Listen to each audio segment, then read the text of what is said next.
See, if these radical ideas are just open-mindedness, well then where are all the other ideas on the other side of things? How come the academics aren't wondering what a country with no government regulation would look like, or very limited government regulation?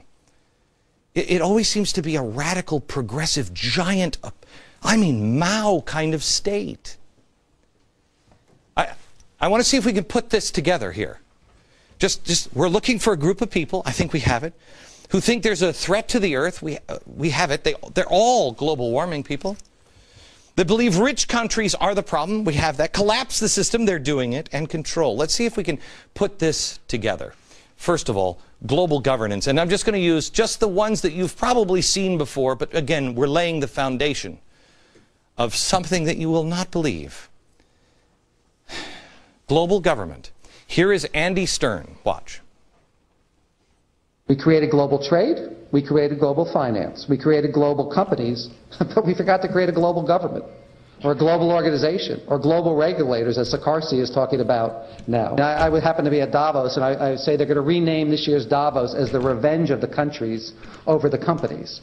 Because all of a sudden we realize we let global capitalism run amok, and we need global regulation, and today we began the process in London of actually putting in place those regulations. Okay, so we have a union guy talking. I mean, the unions used to fight against other countries in the labor. I mean, now they're fighting for global government. Okay?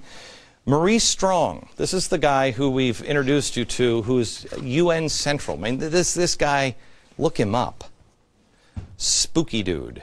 Maurice Strong wrote this introduction to a book in 1991, Global Government.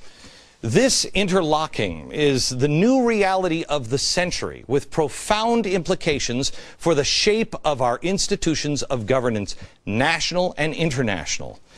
Beyond interdependence. What is beyond interdependence? What is it?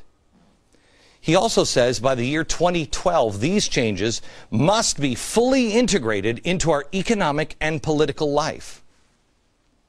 Why by 2012? And he said that in 1991.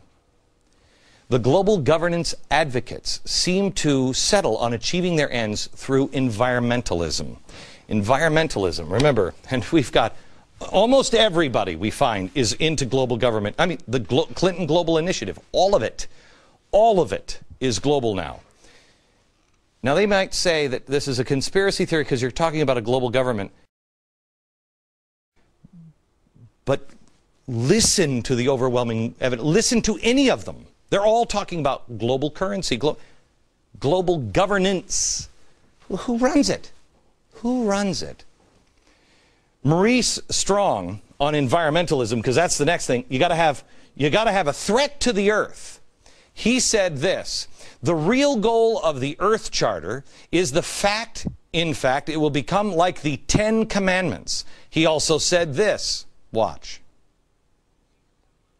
I can say that if we continue on our present trends, on our present course, it's very likely that in many parts of the world this will be the case. In fact, we have begun to see it in many areas.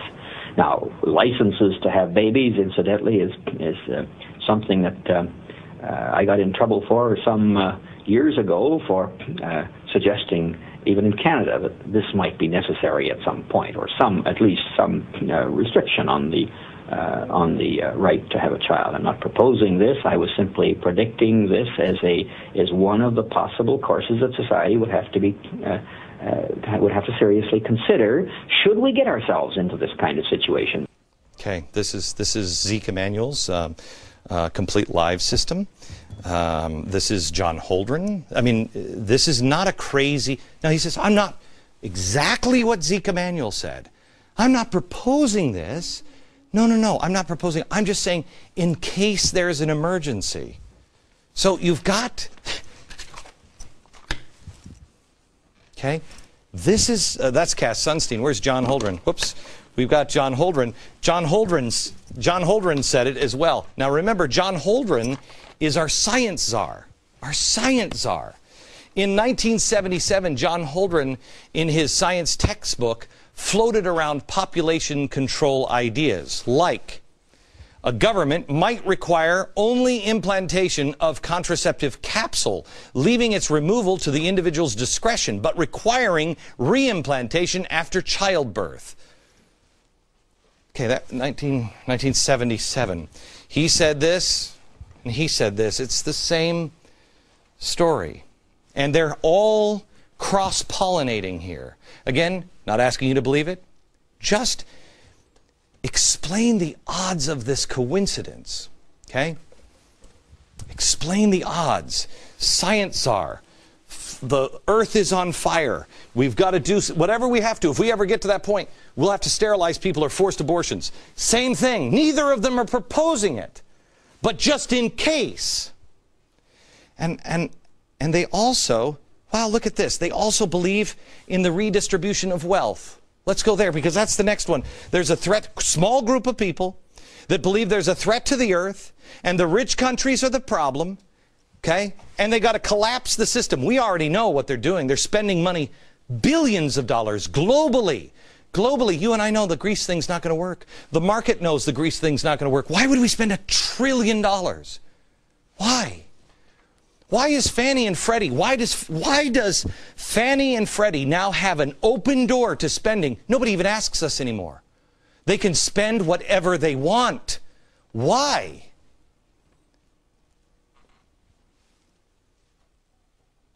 Let's go on redistribution of wealth. Here's Andy Stern. He's now on Obama's board of fiscal advisors. Listen to what he says about redistribution of wealth. Clearly, government has a major opportunity to distribute wealth through the EITC, through tax policies, through minimum wages, through living wages. The government has a role in distributing wealth or social benefits like Medicare, Medicaid, children's health insurance. There are opportunities in America to share better in the wealth, to rebalance the power, and unions and government are part of the solution. Workers of the world, unite, okay? Understand that we're not talking about taking my money and giving it to the poor here in America. We are talking about these are a group of people that believe in global government. He himself says, workers of the world unite. So it's not just taking the rich man's money and giving it to somebody poor here in America.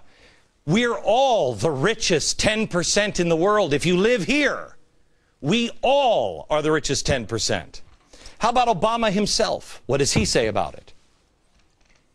It's not that I want to punish your success. I just want to make sure that everybody who is behind you, that they've got a chance at success too. Everybody's so pinched that business is bad for everybody. And I think when you spread the wealth around, it's good for everybody. And one of the, I think, the tragedies of the civil rights movement was because the civil rights movement became so court-focused, I think that there was a tendency to lose track of the political and community organizing and activities on the ground that are able to put together the actual coalitions of power through which you bring about redistributive change. And in some ways, we still suffer from that.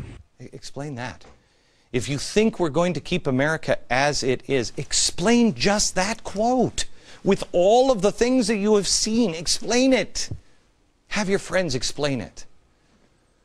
Okay. So now let's go to the science czar, John Holt. You remember the wants to sterilants in the drinking water, in case. And that was just academic. This guy, what did he say about redistribution of wealth? I think ultimately the rate of growth of material consumption is going to have to come down. And there's going to have to be a degree of redistribution of how much we consume in terms of energy and material resources in order to leave room for people who are poor to become more prosperous. Okay, so we have to downgrade. Now, let's go to Maurice Strong again, talking about collapsing the economy. I'll show you what he wants and the end of this story next.